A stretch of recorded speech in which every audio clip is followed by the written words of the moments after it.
everybody. Jennifer Strickland here, the host of the I Am a Woman podcast. Welcome back. We're going to have a great episode in store for you today. But first, I've got a big announcement for you. My new book, I Am a Woman, Taking Back Our Name, is now available. So we're going to play the trailer for you real quick, and you'll find out how to order it. First one or two times a word is in the Bible, it's his definition for the rest of Scripture. Woman was created to bring life. This is about all the other girls on the court. They also deserve fairness. There's nothing fair about playing against people born of the opposite sex who are twice one size. There's nothing fair about getting beat up on a basketball court where the referees live in fear of trans activists. Our body! Our body! Our body! Abortion is my right! You didn't realize that radical feminists would destroy the meaning of gender, did you? Take a look around. They taught girls that babies are unimportant, that we don't need men, and women should leave the home rather than focus on it. They ignore the fact that 98% of sex offenders are male and push laws that allow men in women's locker rooms, bathrooms, sports, and prisons. It's time to end radical feminism that doesn't really protect women and girls. You know, the feminist movement created these mantras about womanhood that really aren't true. That women aren't created to bring life, that we don't need men, or children are a problem, or, you know, taking care of your home is some kind of a ball and chain. That's why I wrote I Am a Woman. This book came from a very deep place inside of me. Like you, I wanted to be a better wife, mother, daughter, sister, and friend. So I went back to Genesis, to the very beginning. And I discovered that woman's name means life. She's a life giver, a spiritual guardian, an advocate, and a challenger who uses her voice to stand up against injustice. I found out that the woman who rides the beast in Revelation is abusing her platform to demonize the conversation about womanhood. And I also discovered that at the crossroads, a wise woman takes her stand. To be a woman is an action. It is a calling and a purpose. When you read this book, you will be proud to be a woman, and you will honor the men and children at your side. You will find the gold inside the words female, mother, wife, sister, daughter, and you will be able to answer the what is a woman question with love and compassion. It is only when we understand the unity of the words male and female that we remove the evil that is trying to steal the heritage of our sons and daughters. Get my book today on Amazon.com or click below to order your copy today. Welcome to the I Am a Woman podcast. I'm your host, Jennifer Strickland, and I'm super excited to have an incredible guest today. Her name is Bridgette Cameron Ridenour, and she is, you may know her because you probably are familiar with her family, but maybe not as familiar with her story. Bridgette Cameron Ridenour's siblings graced the cover of those so familiar teen magazines in the 80s and the 90s. They were her siblings were on the cover. I was probably in the magazine, but her siblings were on the cover. She is the sister to Kirk Cameron from Growing Pains and Candace Cameron Bure from Fuller House. Bridgette knew all too well what it was like to be overlooked in the entertainment industry. Despite Bridgette having a successful career as a stand-in for over 25 years, working with some of Hollywood's biggest stars on television shows like Full House and Home Improvement with Tim Allen, she couldn't help but feel she was overlooked. After a terrifying but life-changing moment with her family, Bridgette has stepped into a speaking career, sharing how that experience brought her closer to her family, to God, and ultimately to her purpose. Bridgette's testimony is rooted in Jeremiah 29:11, in a message of inexhaustible hope, fulfillment, and deeper joy. She shares the truth of how we are never overlooked by our Creator, how God's timing is always perfect, and how His plans for us are usually better than our own. Bridgette is the best-selling author of Overlooked and is currently speaking at events and conferences across the United States. She currently lives in Palm Springs, California, with her husband, John, and 3 children. Bridgette, welcome to the show. Oh, thank you so much for having me. It's a thrill to be here. It is so fun to have you here. I was telling Bridgette before we started recording, I was reading her book, Overlooked, and just remembering those moments when I was in the modeling industry and being a little girl and getting all the way to the TV commercial and then not getting it and feeling overlooked and feeling like, what was wrong with me and how did I not compare right? I'm wondering, did you struggle with those feelings? Because most people know your brother, Kirk Cameron, and her amazing sister, Candace Cameron Bure, and they're both very large media personalities. But at the time, you were a child and you were also auditioning. Tell me what that was like for you in your growing up years. Well, actually, gosh, being the sister of two celebrities at that time. I mean, my gosh, my brother was like the biggest teen heartthrob of the 80s, and so yeah, it was weird, but it was kind of normal at the same time. But really. I actually, when my siblings and I went to the agent in Hollywood to audition for her to see if we were going to get selected, my siblings actually, we have another sister, Melissa, and so there's 4 of us total. And so we all went to audition for Iris, and Kirk got chosen right away. Melissa got chosen right away. Candace was only 4 at the time. So Iris said, bring her back when she's 6. And she didn't choose me that day. I was the one that did not get chosen. And I was, as my mom and my other siblings would say, I was the little performer in the family. I was the one that was in all the plays and the recitals and things like that. And so when my mom heard that Iris wasn't going to choose me, she was very shocked.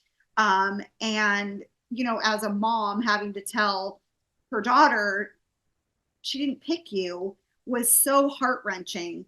But, you know, I give so much credit to my parents. They were amazing during that time because even though Kirk and Candace did come back when she was 6 for Iris, and she started auditioning and started getting things right away as well. But our parents were so great at keeping us together as a family unit all the time. So even though Kirk and Candace were doing all these amazing, you know, movies and TV shows and commercials and things like that, they were also right there supporting Melissa and I in the things that we were doing. They were right there at our school plays. They were right there at our recitals. Even Kirk and Candace were there. We could be walking the red carpet one day and the next day they were watching us, you know, in some school musical or something like that. So, you know, so I didn't actually start auditioning until I was a much older adult. I had a very long ordeal with braces all through my childhood growing up and even into, you know, my young adult time. And so I actually didn't start auditioning until I was an adult. And even then it didn't go the way that I had hoped and planned. I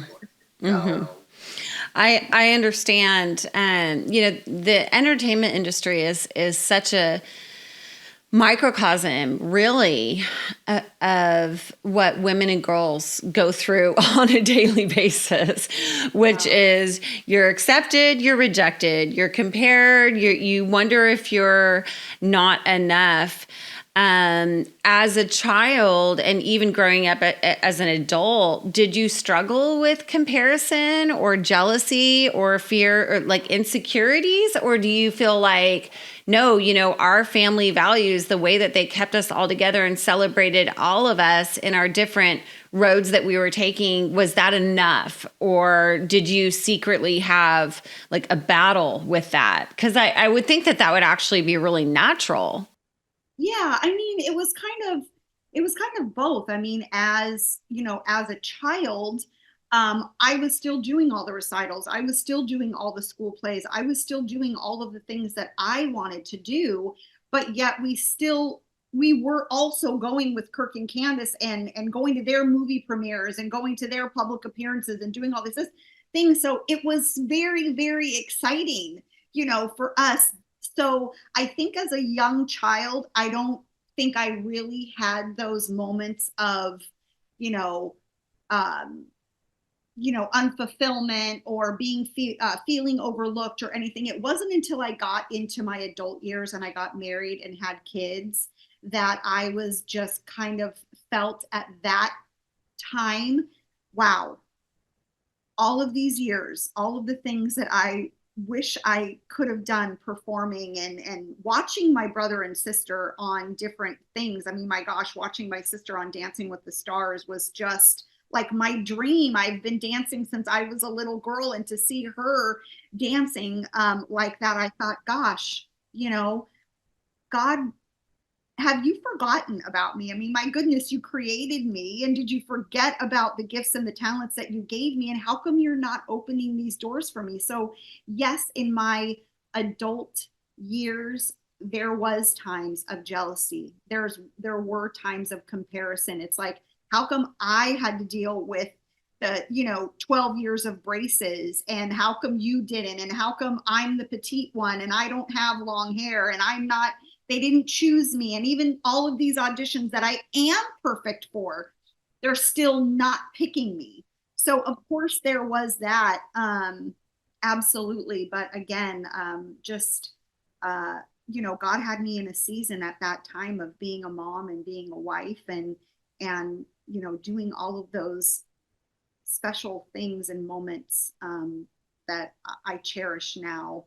Right. And yeah, and the Lord, I believe that the Lord rewards the hidden things, the things that nobody sees. And we both know from the entertainment industry is that just because you're in the spotlight doesn't mean that in the private you are fulfilled or free. Now, I know that your sister talks about struggling with an eating disorder during those years. And that was the experience that I also had when I was in the entertainment industry. And our ministry specifically produces resources for girls for eating disorders and body image and self-image and identity. Did you see that happening with her? Did you see the pressure of perfection and image that was on her just as her sister, or was it a private thing in your family at that time? Yeah, it was very private. It was very private, but I do remember, I honestly, I did not know that was going on with her until it really kind of came to a head and my dad found out and confronted Candace with it. But I didn't know that it was going on. I remember being on a set of a movie with her, and there was something specific either with, she wasn't eating lunch or she wasn't eating with the group or something like that. So I kind of thought, or there was like a, I don't know, there was a scene like at a beach or something like that. And I remember her saying something, to not wanting to eat before they shot that scene. But again, it was very, very private until our dad found out. And then I was just kind of like, whoa, I had no idea, because I mean, Candace was living at home at the time. So, and having, us sister basically sharing a room while growing up, I honestly had no idea. I had no idea that was happening. Yeah. You wonder, perhaps what the Lord could have been in a way protecting you from. You just really never know what God's plans are for you unless you follow him in faith. Was your family a Christian family in Hollywood? And what was your relationship with Jesus like? Yeah, it's interesting because when people see the Cameron family, they think we grew up in a Christian home. They think that we've just been Christians our whole life, and that is completely opposite from the truth. We did not grow up in a Christian home. My dad and his parents were atheists. He did not want any kind of faith in our home growing up. My mom knew Jesus as a child, but she was in that CEO category, Christmas and Easter only. So that's kind of what she brought to our family. We went to church on Christmas and Easter, and that was about it. And we never had a nativity scene at Christmas, like nothing. But it wasn't until Kirk was, on growing pains, and he was dating a young girl, and she brought him to church one day. And at that Sunday service, he heard the gospel for the first time. And you have to remember Kirk being one of the biggest teen heartthrobs of the 80s. I mean, anything and everything he could ever want, he could get if he really wanted it. And so he thought he was good, when he was listening to this service about the pastor, asking, are you going to go to heaven or hell? Do you know Jesus? Have you invited him into your heart? And that day, I remember him telling me, Bridgette, if I were to die today, I would not be going to heaven just because I work with all these organizations for terminally ill children and sick children and all these things. Just because of that doesn't get me into the gates of heaven for eternity. And so he heard that gospel, that message for the first time, was driving home, and he pulled over to the side of the road, and Jesus was talking to him, stirring in him. And he pulled over and he thought, God, if you are real and I want to spend eternity with you because there's something bigger and better than what I've got here on earth, I need to invite you into my heart. I don't know how to do that. And he just prayed the most raw and real prayer, and just inviting Jesus into his heart, just confessing that he's a sinner saved by grace, and he needed Jesus into his heart, and he accepted the Lord that day. And it was really interesting because we started noticing changes in Kirk. They weren't big changes, they were little changes. And he wasn't like just coming home going, oh my gosh, you guys, you have to listen to what I've learned and what I'm learning and this and that. But it was just little changes. Like, he's got 3 sisters that he, as a brother, tormented and tortured, us girls as we were young. But he was he was nice, and he was more attentive, and he was just his whole demeanor was changing, and his character on Growing Pains was starting to change. And Kirk and I are the oldest. We're 10 and a half months apart. And I've always respected Kirk. I've always respected the things that he says, the things that he learns, the things that he studies on.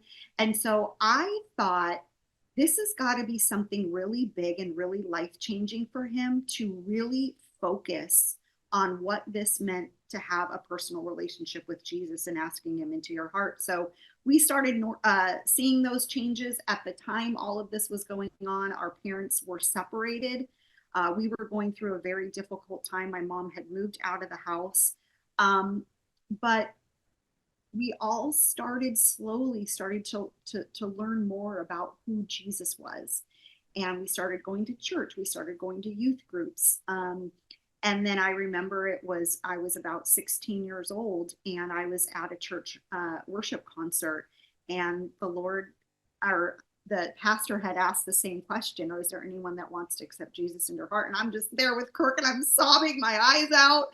And he looked at me and he said, Bridgette, do you want to go up and accept Christ into your heart? And I said, yeah, I do.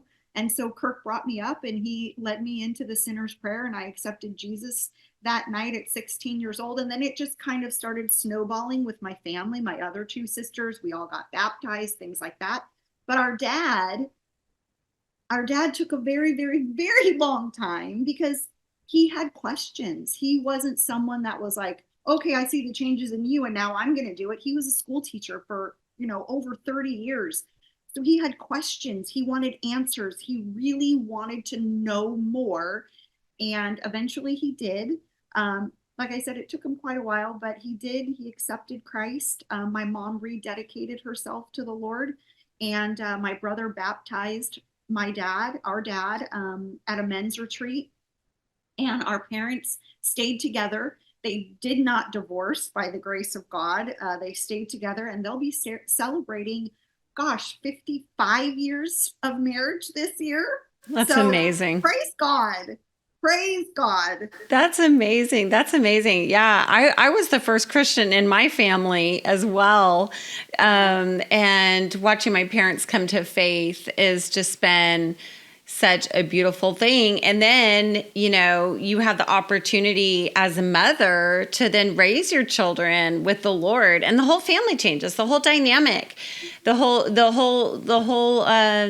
dynamic of your home changes, the whole focus of your life changes. And of course, with Jesus, he helps us get through anything, whether it's those feelings of, being overlooked or being rejected or whatever, all those other things. Jesus was rejected by men. Yeah. He was rejected by men. And so like all of those things of getting to know who he is, I would imagine has been so powerful in your family's life. I bet you would have never imagined the influence your family would end up having on the entertainment industry. That's what's so crazy to me, because even though we were not a family of faith, we did not really know the Lord. Right. God, from the very beginning, knew we were going to be put in this industry, this dark industry of Hollywood. He was going to put Kirk and Candace in there to build a foundation, but he had his hand and his hedge of protection over our family, because he knew what he was going to use us for now in what we're doing in all of our ministries and things. It's just amazing, the plan and the purpose that God has for you that you don't even know, you don't even realize, you don't, know what he's going to do for you. Even if you're not, so much walking with him or knowing him, but right. It's just like, wow, this is amazing. Yeah, this is so good. Yeah, it reminds me of the verse where he says, like, the eyes of the Lord roam the whole earth looking for one whose heart would be devoted to him. Yeah. And the other verse, which is our key verse of our ministry, about when Jesus talks about the kingdom of heaven is like a merchant, right, looking for a fine pearl, and when he finds one of great value, he sells everything he has to buy it. And I always think about that pearl. Where does the merchant find a pearl? In the darkness. Yeah. And, that's something so similar. Here I was in complete darkness. I mean, I was working as a runway model, struggling with anorexia. I had substance abuse. I had all kinds of things that were, point the other way. I didn't even know who God was, and I look back and I go, you roamed the whole earth and you looked down at me in that place and you said, that one, her heart will be fully devoted to me, and pulled me out of that darkness. I met strangers on the street. People shared the gospel with me. Most of my listeners know my story, but when I think about your family, I think about the same thing, because I know Hollywood. I mean, I know Hollywood very well. I moved there when I was 17 years old and was in that business all of those years. And I think about Hollywood as sort of just this dark, like you said, it's a dark industry, and yet his eyes shined a light first on Kirk, but really on your entire family. Yeah. And said, they will be my lights, before they even knew him. I mean, that's just like, the Lord is so good. I just absolutely love that. And I always ask the question, God, why us? Like, why did you pick us? And, I had someone say, because Bridgette, God knew you were going to go out and share the good news, share the gospel, spread the word of Jesus, your whole family. And it's kind of interesting. It's just interesting, because Hollywood is such a dark place. Right.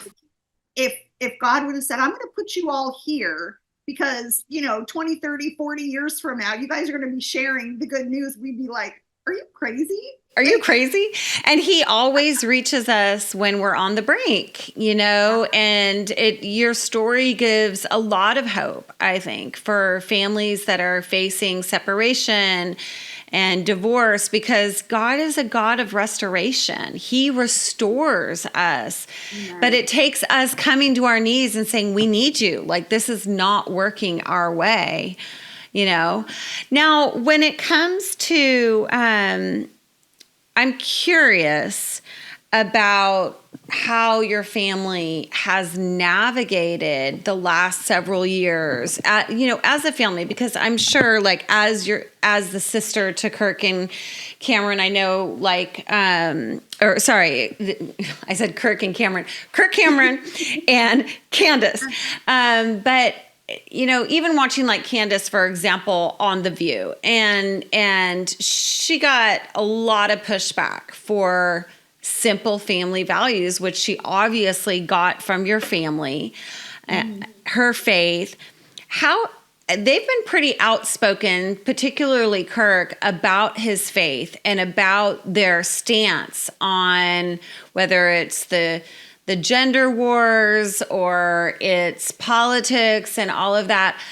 And gotten a lot of backlash. How has that been for you? I'm so curious, like, what a family conversation, sounds like at your kitchen table when they're facing this really persecution for just standing up for marriage and family, which is obviously the only foundation they know that works. Yeah. Has that been difficult for you? Do you guys have conversations? Should I speak out about this? Should I not speak out about this? Yeah, it's hard. I'll be honest. It's hard because I do get some of the backlash. I mean, not nearly like what they get, but I do have followers that will just private message me randomly, and hate on me just because I'm related to them.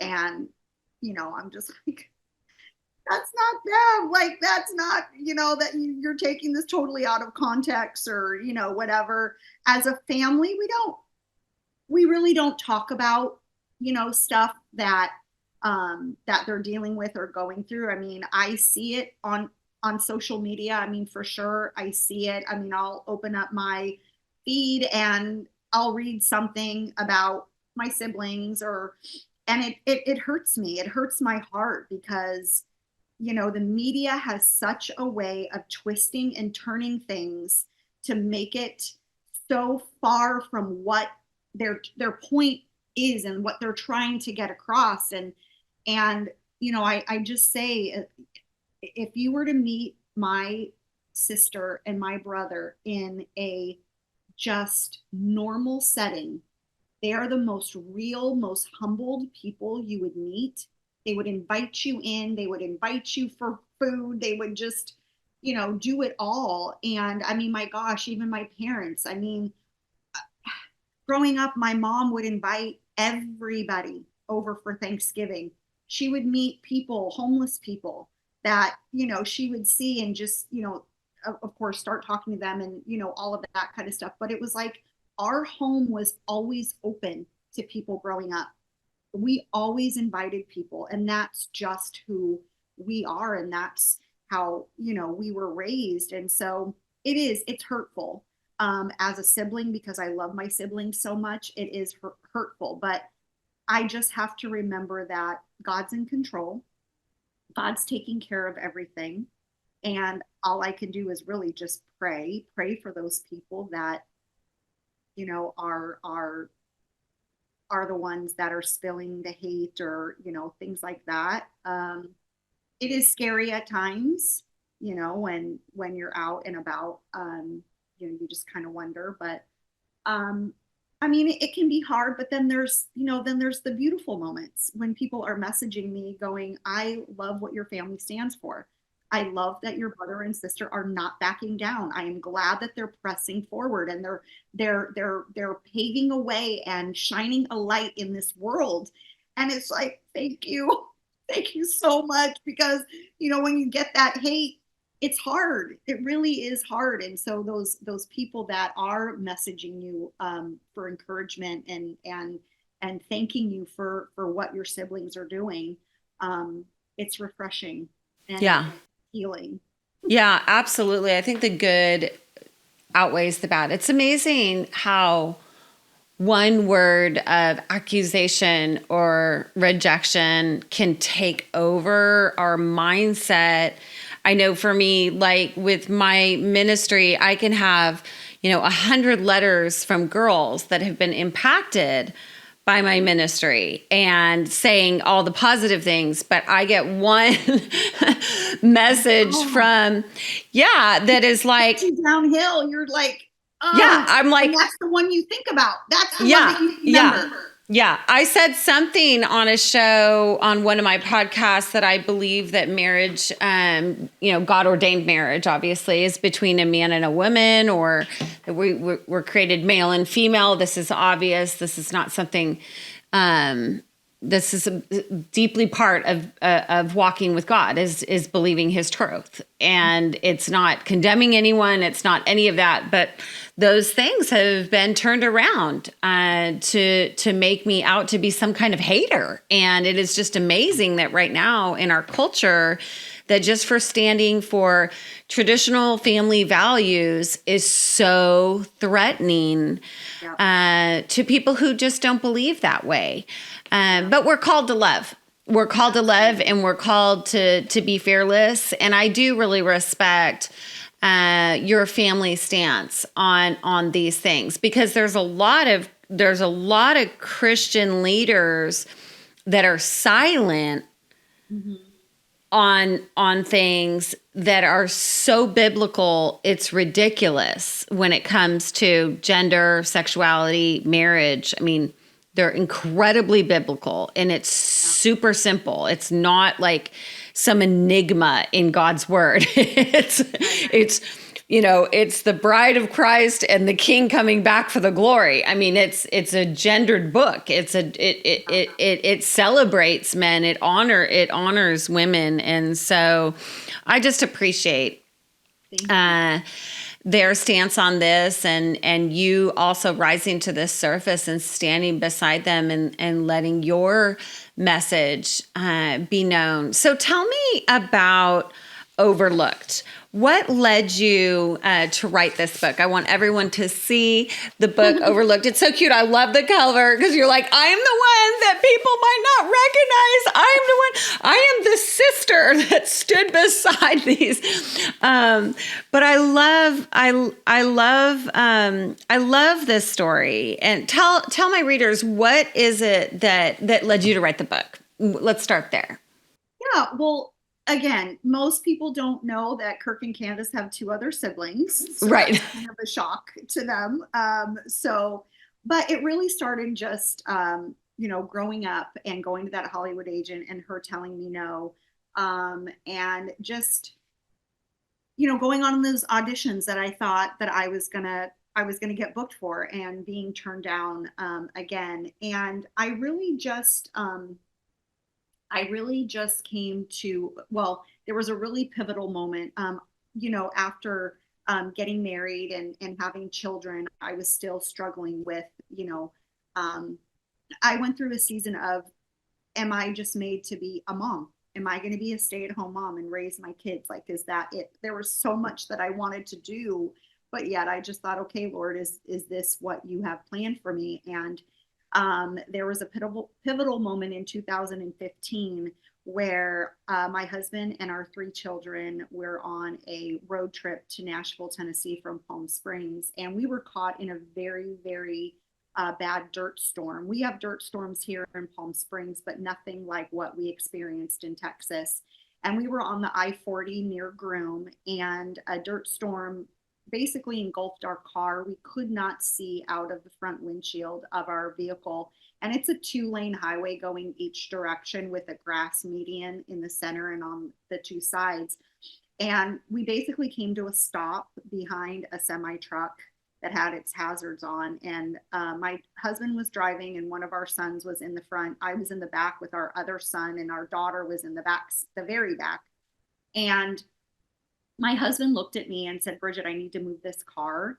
I don't feel safe behind the semi. And I really honestly didn't think anything of it at the time. And we moved to the right shoulder of that road. We were next to the semi truck. And no more than seconds after we had moved our car, a semi truck going full speed came behind us and slammed into the semi that we were just sitting behind. His cab exploded. He died instantly. And in that moment, God said, "Get Reese next to you." And so I grabbed her and I said, "Get up here." And I put her next to me and I buckled her seatbelt in. And no sooner after that, a second semi truck came and hit us going full speed, pushed us down into the ravine, and wedged himself in between the truck that was on fire and our car. And all of the cars eventually caught fire. We were trying to get out of our car. We still couldn't see anything. Now there was all this dark smoke. It was like a Hollywood movie. I mean, if you can imagine the flames, the heat, the screeching of the metal, it was right next to us, and it was terrifying. And we have eventually got up to the side of the road, and there was all this commotion going on. We eventually found out that there were seven semi trucks that hit each other and our car, and there was that one fatality. And during all of this, there were all these ambulances and fire trucks and police officers at the scene. And during all of this commotion, I kept seeing Jeremiah 29:11 in my visual. And I have to be honest, in that moment, I could not have told you what that verse was, but God was trying to tell me something. And so when we eventually got to the motel, I knew there was a Gideon Bible in the nightstand. All of our belongings were in our car that was on fire, so we couldn't take anything with us. So we eventually got to that motel. I burst through the doors, opened up the nightstand, and there in the Bible, I turned to Jeremiah 29:11, and that's when it still makes me choke up, because the verse is, "For I know the plans I have for you, says the Lord, not to harm you, but to prosper you, to give you hope and a future." And I just fell to the floor crying. And I thought, Lord, you just saved us from a major, major car accident. And then he spoke to me, and I heard him say, "Bridgette, all of those years growing up, when you got told no, when you felt overlooked, when you felt like you were rejected, and you were, no, you weren't the doors weren't opening for you." He said, "I've never overlooked you. I've never forgotten you. And I have big plans for you. But you have to trust me that it's in my timing, that I will show you what I want you to do for me, and share what I have for you." And that was a big turning point for me, because I thought, okay, God's telling me literally right now, he has never overlooked me. I still don't know what he wants me to do, but he's going to show me. And that's when that season of just being a mom and being with my children and bringing them to the Lord and having those special moments and memories with them, I look back at all the good things that God did give me. It's like what we were saying, sometimes we forget about all the good things and we focus on the negative. We focus on the things that didn't happen. But yet, when I think back and look back of my stand-in career for 25 years, and all of the good things and the doors that God did open for me, I go, wow. And when I was doing all of those things, I didn't even realize that God had opened those doors for me to do that. And so now here we are. I'm traveling, I'm speaking, I'm sharing my story about, not feeling overlooked, sharing my testimony. And that's where Overlook the book came into play. People were coming up to me afterwards asking if I had a book that they could share with a friend. And it was, after one of those speaking engagements that I had, that God said, "It's time to write a book." And I thought, oh my gosh, like, what do I write about? What do I talk about? And that's such a God story of how, I was introduced to Renee Gutteridge, my co-writer, and just how everything came into play. And here we are. I love the title of the book, and I love what the Lord did in that moment is, again, his eyes roaming the whole earth. And now here you are in this unbelievable car wreck that the Lord, protected you from, that is just, like you said, traumatic. It had to have been absolutely terrifying. And in that moment, he saw you. Yeah. That he saw you. And when he saw you, he told you, I've always had my eyes on you, Bridgette. I have always. I'm going to use you for a different plan and a different purpose. Because honestly, if God had given me all of the desires of my heart as a child, if he had given me everything that I wanted, to be an actress, to be a performer, to travel, to do all those things, if he had given me what I wanted, I may have missed out on all the precious moments that I had with my children, that I had working as a stand-in, meeting my husband after an audition that I thought I was going to just nail, and I was going to be traveling for a year. God closed that door, and I met my husband soon after that. And it's just amazing when we trust in the Lord. And even though sometimes his answers are not what we want to hear in that moment, his plan and his purpose is so much better than we could ever imagine. And if he had told me in 2015, you're going to be in a major car accident, but I'm going to turn your moment into a testimony, your tragedy into a testimony, I would have been like, what? Right. And you're going to be speaking, you're going to be traveling, you're going to be doing all the things that you want to do, in 2024 and 2025. I would have thought, really? Like, I still have to wait all these years to be able to do that? Like, oh. Yeah. And yet his timing is perfect, and he has raised you up for such a time as this. And I think about our ministry deals with a lot of teenage girls and young women and, women who are on social media and they still never feel good enough, or I don't even know. I wonder if we took a poll at the local junior high right now, of how many girls feel overlooked. So many feel like, because the media tells us what a star looks like. And the scriptures say those who hold out the word of life will shine like the stars forever and ever. Like, when I did my second book, I really studied this concept of what is a star in God's eyes, and realizing, oh my goodness, it is the one who trembles at his word. It is the one who, like you did, raised your children in the Lord and held out the word of life to him. And he was like, this is her legacy. This is her generation. And this is a gift. But we have this battle with what the world says is exalted must be better.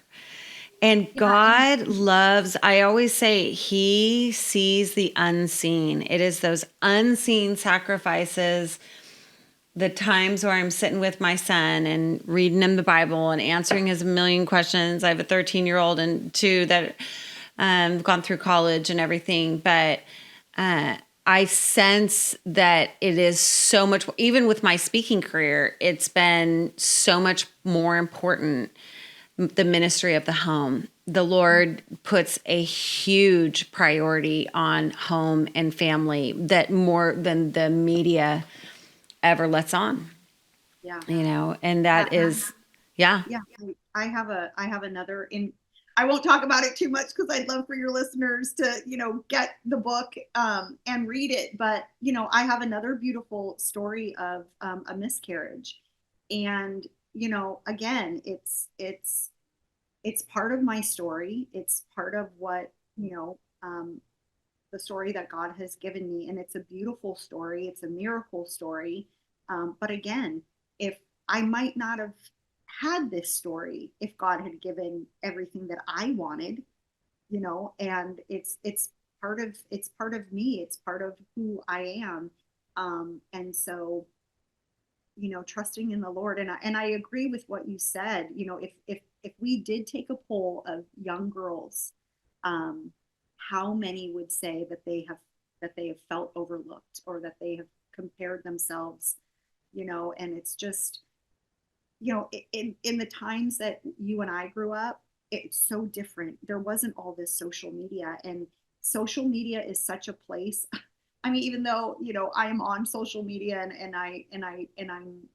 I do enjoy getting connected with people that I've gotten connected with, but it's so hard because you see these, even me, even women my age, I'm seeing what they're doing, and it's all smiles and it's all this and it's all that. But yet, if you really turn the camera off and you talk to them one-on-one, they would tell you some of the hard things that they're going through, or they would tell you, you see those smiles on social media, but really behind that camera, behind those smiles, I'm broken.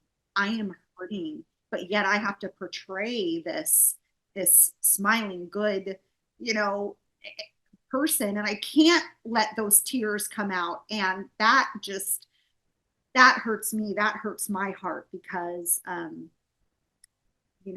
it's such a comparison.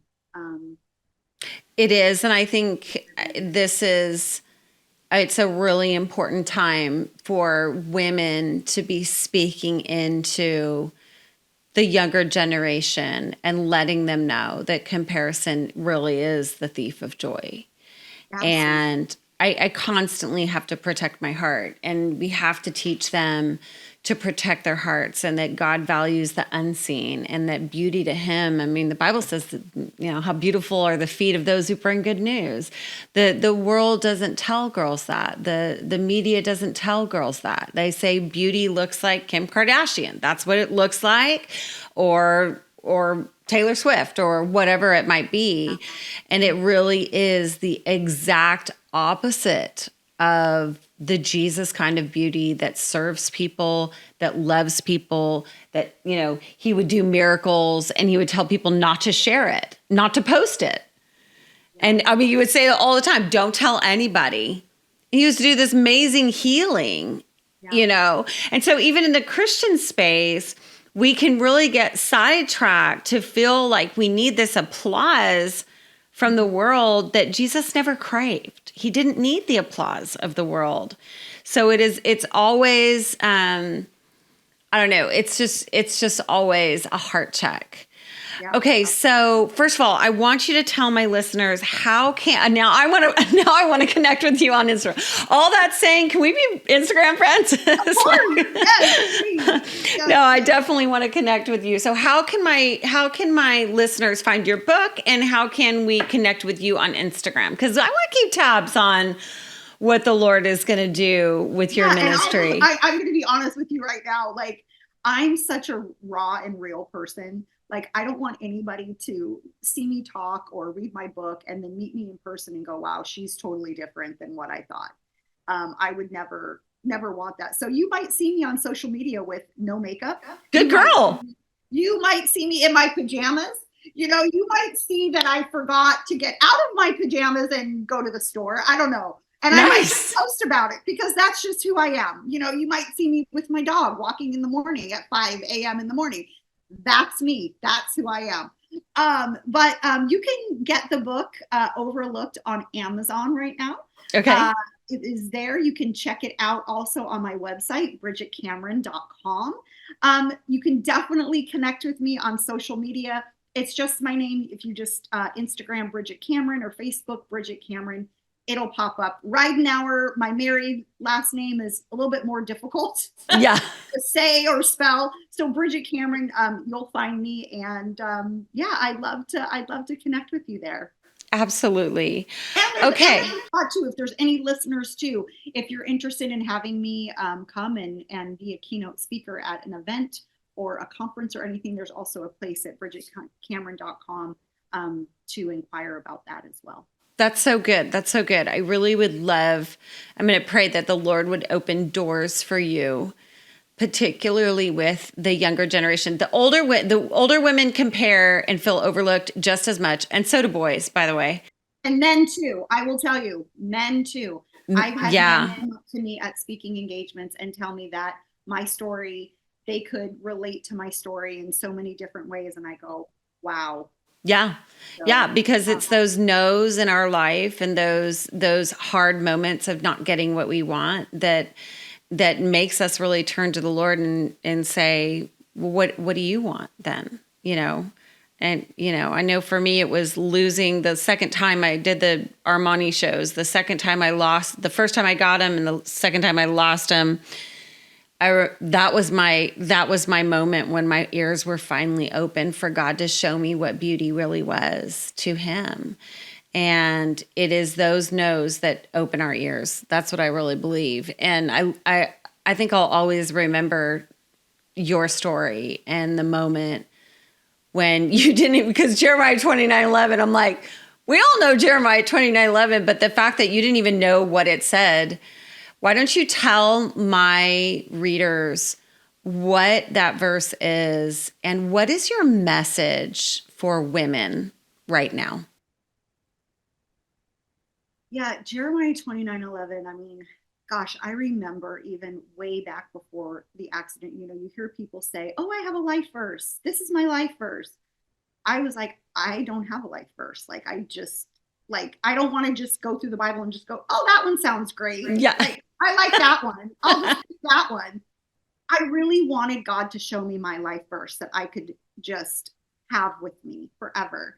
And when he put that in my visual, that I have a plan for you, not to harm you, but to prosper you, to give you hope and a future.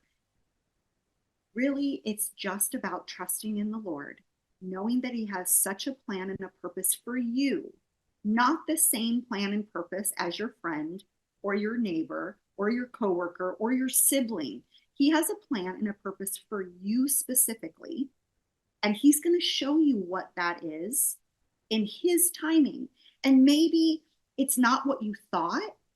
Maybe he does have you in this season of being a mom. I mean, my goodness, our sister Melissa is a stay-at-home mom of 5 children. Never did I think that would be her plan and her purpose that God is giving her, but that is the season that she is in now, and she is amazing and beautiful at it. I envy her looking at her children and watching her children, the things that they can do. It's amazing. So, I think just to say to your listeners, that might be struggling with feeling overlooked, one thing that I love to share is, and it's hard because we live in such a world of comparison and we live in such a world of we can get answers so quickly. Waiting is so hard. Waiting on the Lord is so hard. I think that word wait can be so hard to hear, but it's beautiful because waiting brings us closer to the Lord than to the outcome. And if you wait on the Lord for his answers and you have a personal relationship with him, you're in his word every single day, surrounding yourself with wonderful Christian women, Christian young girls that are lifting you up and pouring into you, is so incredibly important. And never ever lose the thought or the feeling that God has overlooked you. He created you in our mother's womb. So he knows every detail about you. He's given you the gifts. He's given you all of those things. Wait on him, trust in him. And even when he closes those doors, go, okay, God, I know there was a purpose for that. And I will wait and I will trust that you have something bigger than what I could even imagine. And for me to sit here and honestly say those words, it's even hard for me to hear that, because I want all of these opportunities that I'm doing now. I want all of these doors to open, but I have to wait and trust in the Lord and know that his plan is better. And there's reasons that he does things. And but just, give God the pen. God writes a better story than we can. So give him the pen and let God write your story, and you'll be amazed at what he can do. That's so true. I love that. I love the, I kind of have a saying where I say, like, find the gold, look for the gold. And for me, this conversation, the gold, I feel like I'm talking to like an older sister. Like, I'm like, hey, can you just be talking in my ear sometimes? but just a little bit older, by the way. I don't know. Wiser. We're going to say a wiser sister. Wiser. Yeah, because we're probably about the same age. So funny. But I feel that just that sisterhood with you and what you just said was that I think this is how you said it, that waiting on the Lord or waiting gets you closer to the Lord than it gets you to the outcome. Is that what you said? Yeah. Waiting. Yeah. Waiting is one of the most precious words that God can give us because it draws you closer to him than to the outcome. And so good. And it brings us to, be still and know that I am God. And being still is so hard because when we're still, that can bring us to fear, anxiety, all of these things that are not from the Lord. So to be still and wait, but then we have to also know that I am God. I am God. And the closest, go ahead. Sorry. Let me finish. No. And like you were saying, the closeness that we have with him is so amazing. And he will just fill that emptiness, fill those desires, and be with you alongside of you while you are in that waiting time. Yeah. And then it just becomes a surprising adventure because it's like, okay, well then because there is a sense of relaxation and I don't have to strive and I don't have to try to become someone that I'm not or try to make things happen. I need to do my part, obviously, and work my ministry or whatever God has, for me. But at the same time, the most essential component of it is a closeness to him. And that's where the gold is. That's where the joy is leaning into him. I love that the Lord values a relationship with us more than he values the outcome that we're looking for, because then whatever outcome it is, you get to trust. So it has been just a great conversation with you. I've loved getting to know you. I'm definitely going to be a little stalker here following you, and I want to hear your messages, your no makeup messages. Good for you. You're more free than I am. Going on social media like that. And thank you for stepping out and using your voice. It's definitely your time to shine. And I'm excited to see, it's like that merchant that says, there's this fine pearl. Well, the pearl is hidden for a long time. And then the Lord brings that pearl to light. And I know that you're bringing him great glory with your story. So thank you so much for being on the show. Thank you for having me so much. I've really enjoyed our time together. I have too. Okay, so everybody make sure to click the link in the show notes to go and get Overlooked, her new book. Bridgette Cameron is all you have to Google there. Follow her on social media and continue to connect with us. And we're excited to follow your ministry, Bridgette. Thanks again for being on the show.